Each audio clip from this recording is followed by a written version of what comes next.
round, I'd like to take a quick look at the biggest issues we've seen in today's debate and why each of them justify an affirmative ballot. The first of my 5 voting issues is that those who pursue justice do not always achieve it. Those who pursue justice do not always achieve it. And this was something I really mentioned in my last speech.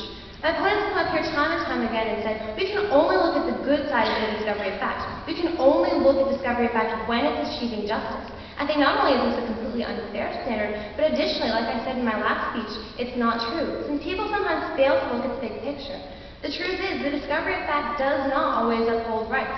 Those who pursue justice don't always achieve it, and sometimes people do tend to forget to look at the big picture. The only way to ensure that rights will be upheld is through the proper administration of due process, like I've stated time and time again throughout this entire debate round. My second voting issue today is that we must find the facts through due process. We must find the facts through due process. Now today, my opponent and I both agree that the only way to discover the facts is through due process of law, and that we should not allow the discovery of facts to take place above and beyond what due process allows. Since it's saying the discovery of facts must be limited to only through due process, and since the discovery of facts can only take place through due process, that inherently supports the affirmative position, and that alone, like I stated in my last speech, justifies an affirmative ballot. My third voting issue is that if followed, due process will lead to justice. If followed, due process will lead to justice. I think we've seen this in all of the examples in today's debate round. Not only my opponent's example where justice was not upheld because due process standards were ignored, not only my opponent's examples where due process and the discovery of fact work together to achieve justice, but also my examples out of Savannah Redding, the exclusionary rule, and victims' rights.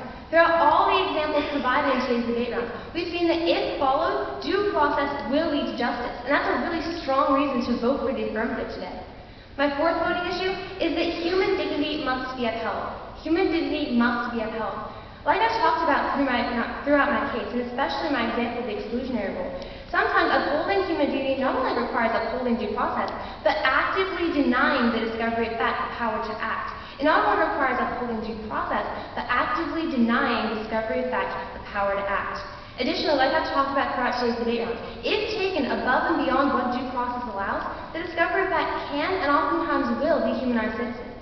Human dignity must be upheld, and the only way to make sure human dignity is upheld is through due process, and that really justifies the affirmative ballot.